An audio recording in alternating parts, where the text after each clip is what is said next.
ci waxu DPG bi. wax nañ fi aussi ci priorité yi nga xam ne déjà emploi des jeunes occupation des jeunes yi. des jeunes daf ciy bokk ak aussi nguur bu bees bi ba mu yegsee ci liñ leen doon xaar man je l'ai toujours dit.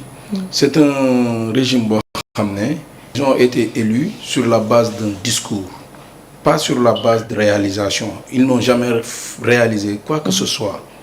et wax nañ leen fi lu ne manque d'expérience et tout mu nekkoon ay paroles politiques ku nekk ngay xas sa morom ci lu ne ñu leen doon xaar ci lu ñu doon diggee ñu ñëw rek ñu concrétiser mais pas ñu ñëw pour attaquer ce qui était là bien avant que l'administration est une continuité régime bu bees bu ñëwee on change les têtes un président de la République un nouveau gouvernement ñoom ñuy changer seeni direction je pense que war nañu mën a xam ni le peuple le pays ne doit pas s'arrêter et que actuellement tout est aux arrêts xam nga sama papa mu ngi fii toog man li ma war ci moom mooy jàngat mooy jàng ci moom roy ci moom je l'ai entendu parler sagement et que ci biir waxam mu ngi ne donc dañu war a ressaisir ñoom dañu war a ressaisir pour mën a acter ci liy xew ci réew mi actuellement maa ngi rafetlu boobu sagesse jusque moom fi mu koy waxee Ousmane Sonko nekkul ci boobu optique je l'ai vu récemment mu recevoir ay artistes ci réew mi fi mu toll ak priorité yi fi mu toll ak actuellement këru xëyukaay liggéeyukaay yi am problème li muy wax mooy opposition bi fi nekk ay tapet lañ xam nga yaa ngi leen di woo ci jéngule ñun cooki la ñu xam ñun dañuy cooki ñun dañuy wàcc dañuy politique. et par rapport à ça gis nañu réponse bi nga xam ne moom la ko Abdou Mbow indi et même Bougane li mu wax moom warul am temps wu loolu ñun sax ñoo ko waroon woo ci loolu mu faxas ko ak loxo avancé mais pas moom muy taxaw di woo nit ñi ci kaay leen ñu gatsa kaay leen ñu politique kaay leen ngeen opposé wu na bu mu tal loolu keroog Amadou Ba ñu ko posé la question dafa teel pour nga wax ci ñoom seen doxalin nañ leen may temps ñu liggéey kon moom temps bi mu am actuellement c'est pour faire des réalisations des actes concrets ci li nga xam ne moom la diggee ak le peuple sénégalais moom tey c'est une autorité kilifa la mais sincèrement parlant man du ma wax ci nit lu ñaaw musuma ko def mais là c'est inquiétant son comportement en tant que premier ministre c'est inquiétant il n'a pas le droit et que actuellement il faut savoir que Assemblée nationale ils doivent collaborer avec le gouvernement mooy yoon mais yow ñëw nga ci circonstances yoo xam ne tu as trouvé une assemblée où vous n'avez pas la majorité mais c'est une assemblée pour le peuple pas pour un parti politique pas pour un groupe de politiciens c'est pour le peuple tu as des actes à prendre le président aurait pu communiquer avec le président de l'Assemblée nationale et le premier ministre ñu toog ñu waxtaan lépp li nga xam ne dafa nekk lu war ci seen politique ñoom seen politique la ñu indi war ko teg ils peuvent convaincre les dirigeants de cette assemblée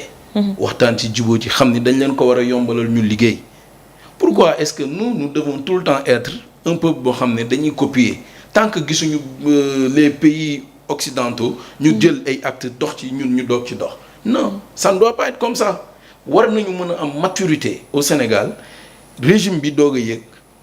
Assemblée nationale bi fi nekk servir ko dans l'intérêt national du pays mais pas ñoom ñu jiite xeex ak assemblée parce que aussi faut le dire l'assemblée qui est là c'est très bien que le gouvernement da koy yóbbu carrément à la mort guillotine donc ils vont se défendre malheureusement pour le pays loolu baaxul ils disent automatiquement que ils ont lan la ñu def le président de la République a instruit que ni au conseil dañ koy dissoudre effectivement 16 dañ koy dissoudre et pourtant daf fi am ay dige politique yu mu jëloon mais ba mu jéegee joxewul ay instructions dafa ñëw ne dialogue. mais par rapport à ça des promesses la woon aussi. ci promesse effectivement mais aussi promesse la joxe la ñu jëloon que ni bis bu ñu nekkee président ils vont quitter le haut conseil de la magistrature automatiquement ça devait être comme ça. il fallait ba tey leeragul lu leen arrangé la ñuy nekk di def mooy déjà ils déstabilisent carrément lépp lu fi nekkoon te àndul ak ñoom muy opposition. Ils ont commencé par la magistrature boo xoolee magistrature bi ñi magistrats yi ñu waxoon ne bu ñu fi yéegee dinañ leen fi jëlee yóbbu leen ci xaj fii ci Sénégal mooy Tamba. selon ñoom benn yóbbu nañ leen ci xaj qu'est-ce qu'ils ont fait ces magistrats. Ils n'ont fait que le travail qui leur avait été instruit. li ñu leen jox comme liggéey moom la ñu liggéey il fallait qu'ils tranchent. et que ñoom ils ne tranchent jamais sans le droit ils ne font que dire le droit qui est là nañ waxante dëgg. Et man je suis dama jaaxle parce que je me dis que les magistrats qui sont là ils doivent avoir leur poigne leur indépendance leur courage que ni lu dul yoon bu ñu leen ci dugal ce ne sont pas des politiques et personne ne doit les faire peur benn régime waru fi ñëw déstabiliser leen c'est des gens qui ont servi plus de 30 ans